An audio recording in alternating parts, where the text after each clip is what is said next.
Hey everyone, welcome to episode 15 of HighSpeedFanatics. This is viewer request 3, and it also happens to be the last episode of season 1. Kind of sad. But it's also pretty exciting, because that means just around the corner is season 2. And that's actually going to have some pretty exciting themes. So for viewer requests 1 and 2, we've got some pretty good requests, but I think this one we're going to have some pretty interesting ones. So what was the first request that we got? The CRT TV screen. A CRT TV screen. For those of you who don't know what that is, it's basically the old type of TV that was more of like a box rather than a flat screen. And if there was no signal, you got a bunch of static on that. And how that refreshes itself is actually pretty interesting. So that's what we're going to take a look at. Grace, What? what are you doing? Watching some TV. Oh, really? Yeah. What are you watching? It's actually a horror movie called White Noise. Never heard of it. Who stars in it? Static. So old TVs like this, it looks like a constant image being produced. But if you change the shutter speed on a camera, you'll notice it starts doing some pretty weird things. So I want to take a closer look at that and see what's really going on. So there's nothing really special about this TV. It's just an old CRT TV. Cathode ray tube is what that stands for. And basically right now it's just on a channel that has no signal, which produces all the static. I'm sure you've seen it before, unless you've only had flat screen TVs in your house.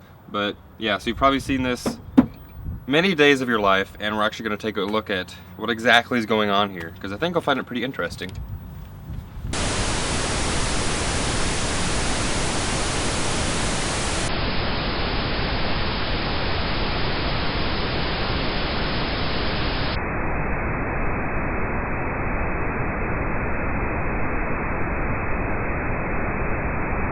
So this first shot, which was the CRT TV screen, immediately you notice that this screen refreshes in a way that you probably don't think it does.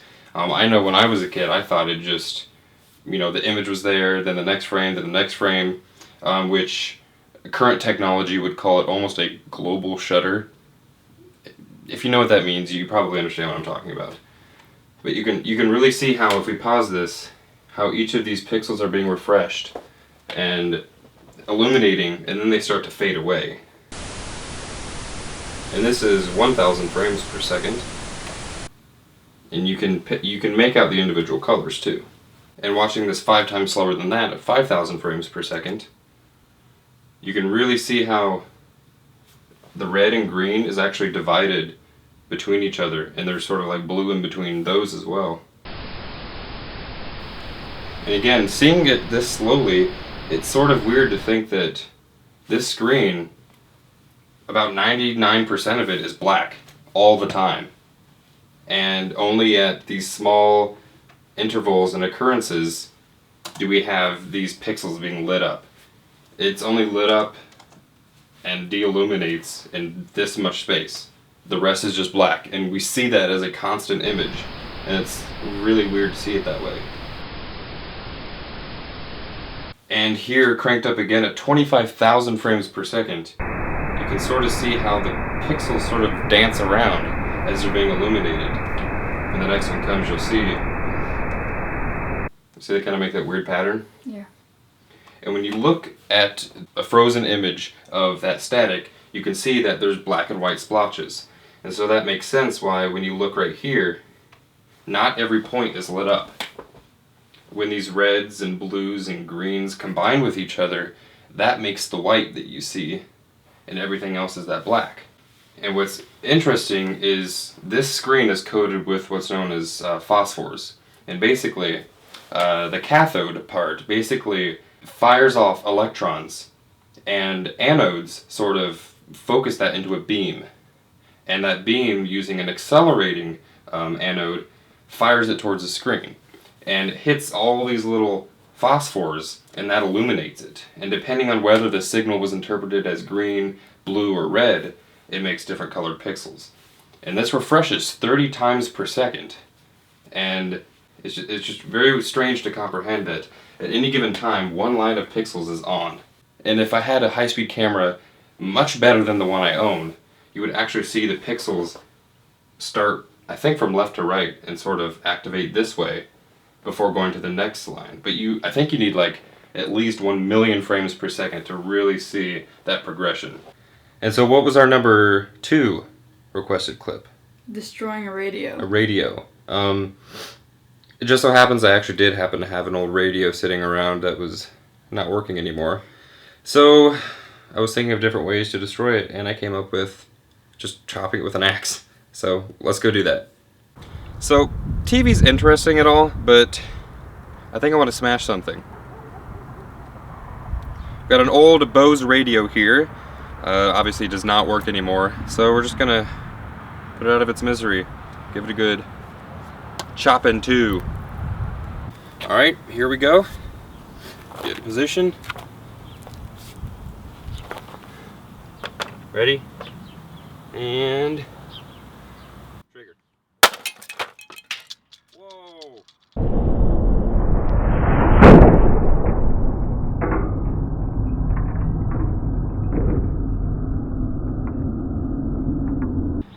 Alright, as you can see, it destroyed whatever glass or plastic that was. Looks like glass. Speakers are exposed. Well, that was a nice smash, but I didn't really completely destroy it. Kind of wimped out on it, so I'm gonna hit it much harder this time. You ready? Mm-hmm.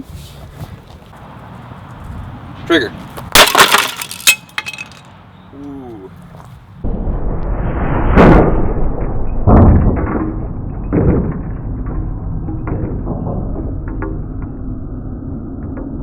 This was a really fun one to do because I got to destroy something. And you can see the axe actually hit in this little line right there. I wasn't aiming for that at all. I was hoping to hit the middle, but apparently I'm not very good aim with an axe. But yeah, it popped out this screen right there. And you can see all this residual energy causes these gratings to sort of like flop in the air. It's kind of funny.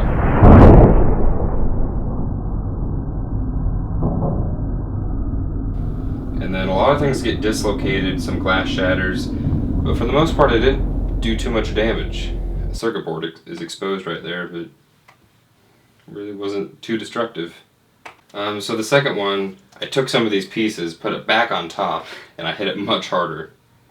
And immediately, once it starts making contact, you can tell this is quite a bit more of a forceful hit, because these chunks up here just got split into two pieces, and it's already driving deep into the radio, and you can see this giant crack propagate all the way down. And I got almost all the way through the radio actually. It was essentially split in half.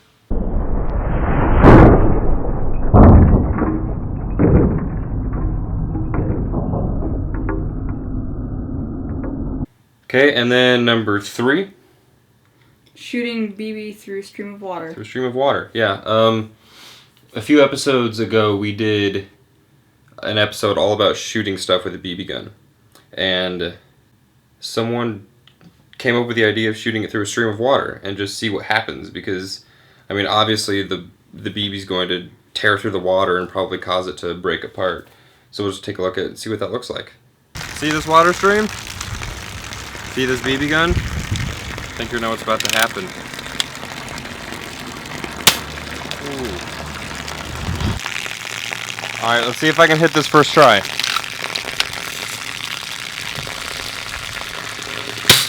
Nope.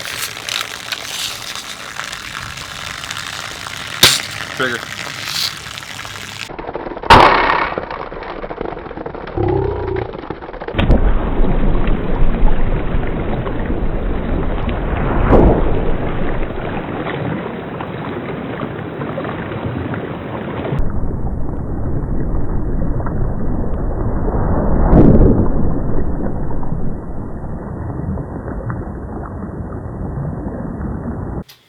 This shot right here was actually one of my favorites. Shooting the BB through the water stream. When I first got the suggestion, I didn't really know if it was going to be that cool. I mean, I just wasn't too sure what it would look like. And then I gave it a chance, and it actually looks very cool.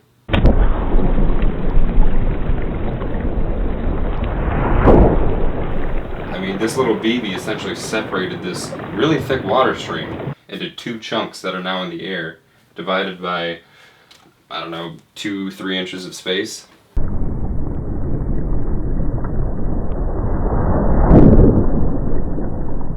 And seeing this at 10,000 frames per second, it almost looks like a cylinder of ice that's being pulled out of this tube. That's how slow this is. And this BB, traveling at a few hundred feet per second, when it enters this stream of water, it has to push and diverge all this water out of the way. And that's what causes it to separate like that and push outwards. And it actually pushes into the stream too, which is why we get such a large amount of divergence going this way. But this is a very, very cool shot. I'm very glad that the person suggested this. I don't know if they knew it would look this cool. If you did, thanks anyways. But if you didn't, now you know. Alright, what's number 4? Hitting an electronic item with a baseball bat. Yep, another destroying an electronic device, I guess. Grace has something I think we can use, and I've got a baseball bat, so let's go do that. Okay, so here is Grace's old Walkman. Does it work anymore? No. No, it doesn't work? Okay, that's the reason we're smashing it. And I'm going to take a baseball bat and swing it really hard and destroy it. You ready? And trigger. Whoa! Look at that. Oh, it was like It turned into a frisbee.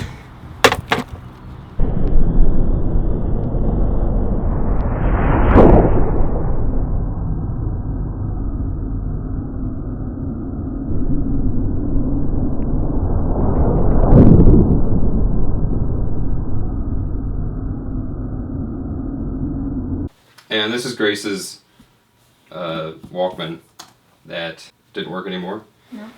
And so I hit it with a baseball bat. It was a cheap one too. Not Yeah. a baseball bat, but a Walkman. $10. Yeah, so I wasn't sure how much destruction to expect from this.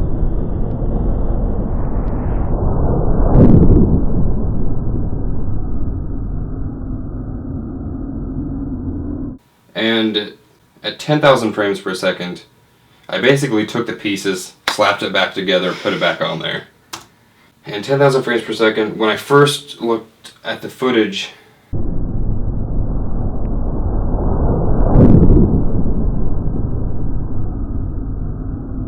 it didn't really look terribly exciting until I noticed one thing that really made this shot pretty cool. If you watch the LCD screen, as this starts to contort, the plates and stuff that compose the LCD screen start bending and crushing into each other, and you can actually see the liquid crystal sort of bleeding out and making this weird image on the LCD screen. And then once it stops contorting and moves back, it goes away. And this is something that happened in like a couple hundredths of a second. Maybe faster, maybe slow, I don't know, I didn't measure it. But that's really crazy.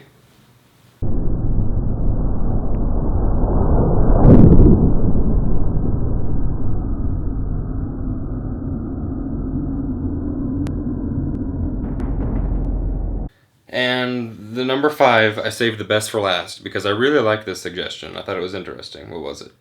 Exploding different colors of yogurt. Yeah, someone asked to explode with, I think, firecrackers, just some different colored yogurts, which was, I never really thought of that.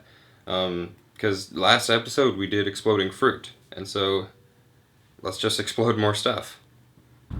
This is the closest thing I could find to a rainbow of yogurt. Should look pretty cool exploding.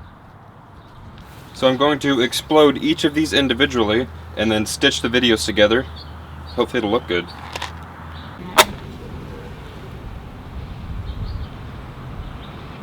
There we go. Still in the middle? Yeah. Oh, no. Shoot. Trigger. Trigger.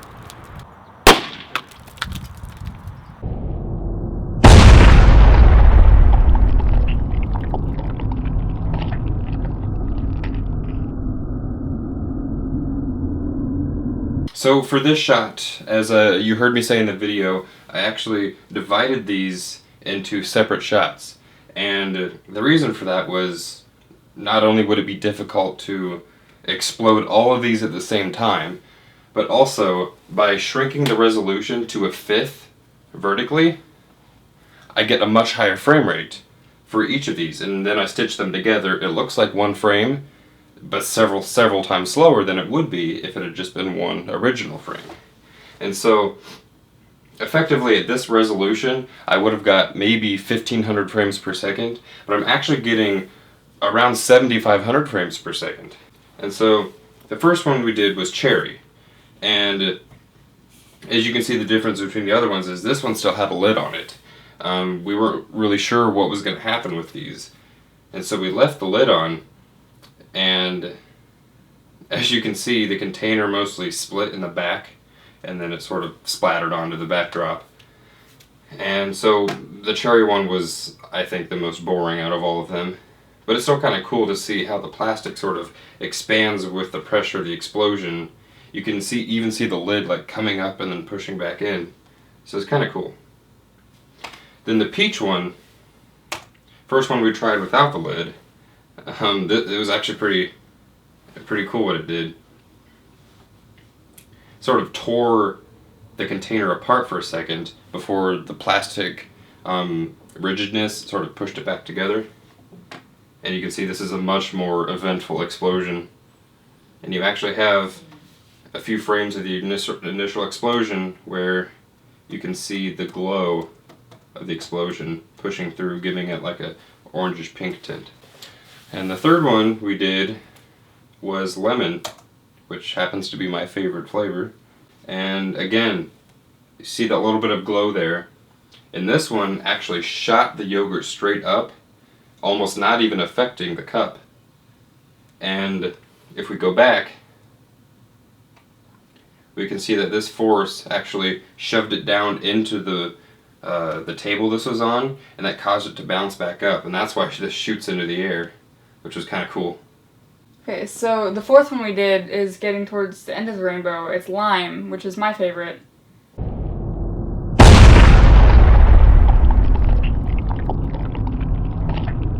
And if you look at the glow coming from each of the middle three,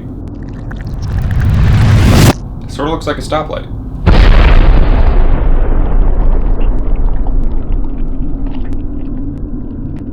So thanks for watching episode 15, the last episode of season 1. And essentially we're going to have about a 2-month break before season 2 starts. Season 2 is going to start on first Friday of July, which I believe is July 4th. So that might give you an idea of what our first episode is going to be about. So it's definitely something to look forward to. But for now, if you have not already, you can subscribe to our YouTube channel so you can get notification for when we start season 2. And for now, share our videos with your friends. Make sure you show them what HighSpeedFanatics is all about, because I'm sure your friends will enjoy them. And make sure you like our videos, because that always helps us out. And we'll see you in 2 months, approximately. Thanks for watching.